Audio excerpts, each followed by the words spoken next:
London সফররত NCP নেতা ও সংসদ সদস্য হাসনাত আবদুল্লাহর উপর ডিম নিক্ষেপের কোনো ঘটনা ঘটেনি বলে দাবি করেছেন যুক্তরাজ্য এনসিপির নেতারা। বরং আওয়ামী লীগের নেতারাই বিশৃঙ্খলা সৃষ্টি করতে এসে লাঞ্ছিত হয়েছেন বলে দাবি করেন তারা।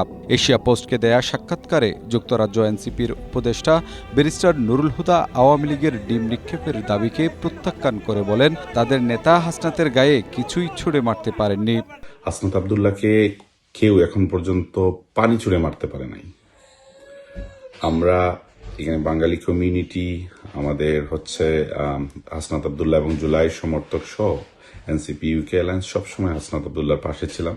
অন্যদিকে আওয়ামী লীগের নেতাকর্মীদের দাবি, হাসনাত আবদুল্লাহ একটি টার্কিশ রেস্টুরেন্ট থেকে বেরিয়ে আসার সময় তারা ডিম নিক্ষেপ করেছেন। এদিকে সামাজিক যোগাযোগ মাধ্যম ও বিভিন্ন গণমাধ্যমে ছড়িয়ে পড়া ভিডিওতে যুক্তরাজ্য এনসিপি নেতা এহতেশাম সহ অন্যান্য কর্মীদের সাথে যুক্তরাজ্য আওয়ামী লীগের দপ্তর সম্পাদক শাহ শামীম সহ দলটির অন্য নেতাকর্মীদের হাতাহাতির ঘটনা দেখা গেছে।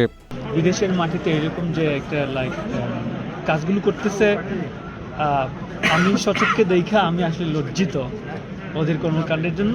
আর আরেক দিক দিয়ে আমি প্রাউড ফিল করতেছি যে আমাদের জুলাইয়ের ছেলেরা আপনার শেষ পর্যন্ত অনুষ্ঠানটা করতে পারতেছে এবং অনেক লোক জড়ো হয়েছে। ভিডিওতে আরও দেখা গেছে যুক্তরাজ্য আওয়ামী লীগের এক নেতা শাহ শামীমকে চর মারছেন এনসিপির এক নেতা। আওয়ামী লীগের নেতাকর্মীদের তারা প্রতিহত করছেন।